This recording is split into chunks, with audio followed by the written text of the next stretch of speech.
নমস্কার, the nature চ্যানেলে সকলকে একবার স্বাগত জানাই। আজকে আমি একটা টবের মধ্যে ব্ল্যাক সুরিনাম চেরি গাছটা প্রতিস্থাপন করে আপনাদেরকে দেখাবো।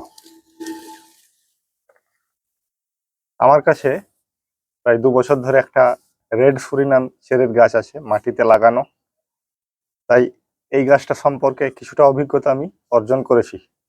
আজকে আপনাদেরকে দেখাবো এর মাটি কিভাবে তৈরি করতে হয় আর পরবর্তী পরিচর্যাই বা কি হবে। এই গাছটাকে লাগানোর জন্য একটা আমি 10 থেকে 12 ইঞ্চির টব নিয়েছি, মাটির টব। আর গাছটা একটা পলি ব্যাগের মধ্যে লাগানো আছে, লাল মাটির মধ্যে।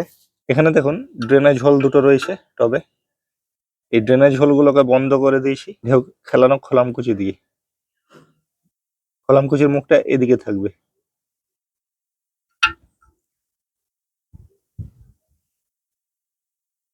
এখানেও তাই করা আছে।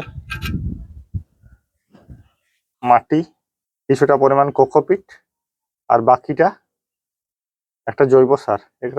এখানে পাতা পচা সার ব্যবহার করা হয়েছে, এর পরিবর্তে গোবর সার বা কেঁচো সার ব্যবহার করা যেতে পারে। আর নতুন করে অন্য কোনো রকম সার মেশানো হয়নি এখানে। এই তিনটাকেই খুব ভালো করে মিক্স করে তবে আমি গাছটাকে লাগাবো।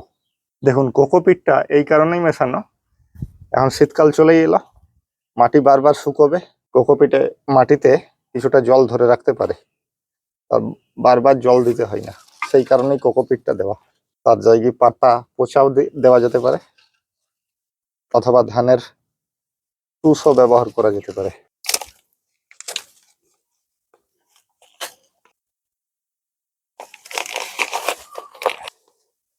এই তলের দিকের কিছুটা মাটি সরিয়ে দিচ্ছি, উপরে যে শ্যাওলাগুলো রয়েছে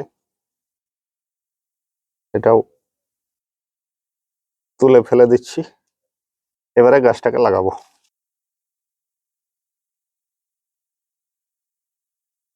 গাছটা বসিয়ে দিলাম, বাকি মাটি দিয়ে টবটা ভালো করে ভরে দেব।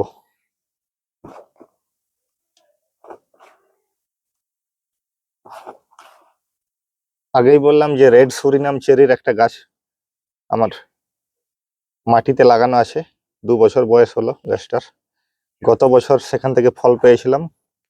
এই গাছের বিশেষ কোনো সমস্যা থাকে না, পরিচর্যার খুব বেশি দরকার পড়ে না। শুধুমাত্র দেখে নেবেন যখন ফল ধরে সেই অবস্থায় ফলের মাছি যাতে কোনো রকম আক্রমণ না করে। আর এই ফল খেতে বুলবুলি পাখিরা প্রায়ই আসে, তাই পাখির হাত থেকেও গাছের ফলকে বাঁচাতে হবে। আমি গত বছর নেট দিয়ে, ছোট ছোট নেট দিয়ে ফলগুলোকে ঢেকে দিয়েছিলাম, যাতে করে পাখিতে না এসে খেতে পারে।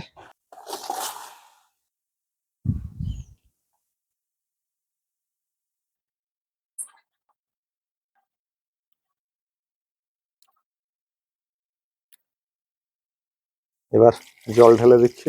আর এখন 2 থেকে 3 দিনের জন্য গাছটাকে একটু ছাওয়া জায়গায় রাখবো।